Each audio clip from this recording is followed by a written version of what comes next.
The accusations of sexual harassment against Sen. Al Franken D-Min have led to an official ethics investigation, to colleagues returning his generous campaign donations, and to calls for his resignation from once a supportive progressives. And it has all happened at the start of a tax cut fight that Franken was supposed to help lead. The Democrats' multi-level campaign to stop Republican-backed tax cuts, which has included ad buys, news conferences and activist pressure, was dealt a blow by Franken essentially being forced to take the bench.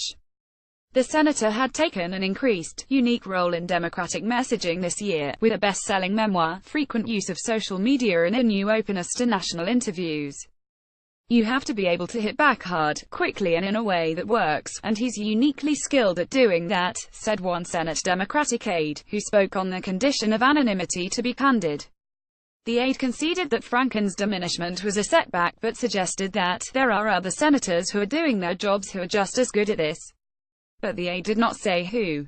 Franken, whose fame as a comedian predated his service in the Senate, capitalized on his name recognition this year to become one of the party's most effective fundraisers.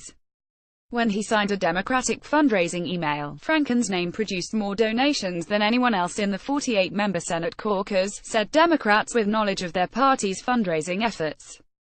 On Thursday afternoon, Democratic Sens. John Testamont and Tammy Baldwin-Wiss announced that they would give money from Franken's Political Action Committee to charity. Franken had also been daring for Democrats with viral videos, teaming up with celebrities David Letterman and colleagues Massachusetts Sen. Elizabeth Warren. Last week, a 5-minute video Franken and Warren recorded to argue that Republican tax cuts would not lead to chief executives hiring more U.S. workers was viewed more than 1 million times on Facebook. On Thursday, Warren said in a statement that Franken's behavior in 2006, broadcaster and model Leanne Tweeden said he forcibly kissed and groped her during a USO tour, had been unacceptable and deeply disappointing, and agreed with his decision to face an ethics investigation. Franken's videos stood out, in part, because the coalition of progressives working to defeat the GOP tax cut legislation has struggled to recover the energy from the fight to save the Affordable Care Act. The town hall meetings of spring and summer have generally petered out. Just 4 Republican members of the House and 1 senator have scheduled town halls over next week's pre-Thanksgiving recess.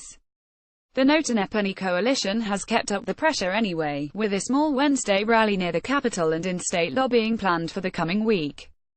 The addition of partial ACA repeal to the Senate's version of the tax bill had helped galvanize activists, they said. We're going to find senators and members of Congress who voted for this legislation, and we're going to hold them accountable. Office visits, protests, rallies, said Tim Hogan, a spokesman for Tax March, a progressive group organizing against the Republican legislation.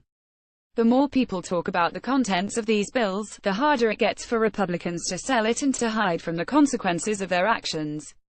Franken had been trying to help with that pitch. Republicans are trying to pass a terrible tax bill that would increase the deficit and cripple the Affordable Care Act, he said in his final Facebook video before the scandal broke. It was millions of Americans, including many of you, that made their voices heard and helped kill Trump Care. But by the end of Thursday, even some members of the coalition were holding Franken at arm's length. Move On released a statement criticizing him. The group's Washington director, Ben Wickler, formerly worked for Franken. Justice Democrats, a progressive group that backs primary challenges to incumbent Democrats, called on Franken to resign and be replaced by Rep.